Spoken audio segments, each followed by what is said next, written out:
Hi there, in this quick video I'm going to show you how to create users inside of Vidscribe agency. So now that you've got Vidscribe agency, go to your products and you will see a list of all the products that you have inside this funnel.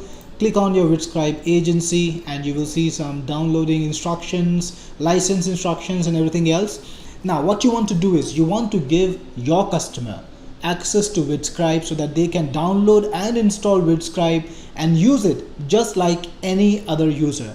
To do that, what you need to do is click on add sub-user and you will have to add in their name. So put in an email address and a name.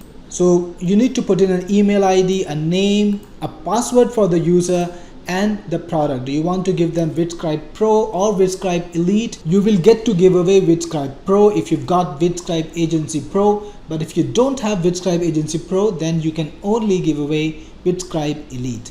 This time I'm gonna select for Pro, click on submit, and the new user has been added. If you want to change the status of the user from pending, that is they can authorize this, to cancel, you can cancel the membership, just shift it to cancelled and that's it. Their access is cancelled, they won't be able to access it again. And once they they have this product, and once they execute it, once they run the product and activate the license, it will automatically change to executed, and that's how you know that the person has used his license. Now the name, the email, the date of the date when you created the license, and the code, they're all here. To get this license working for your customer, you need to send them this code. This is the activation key, and using this code they can set up the software and run it on their PC.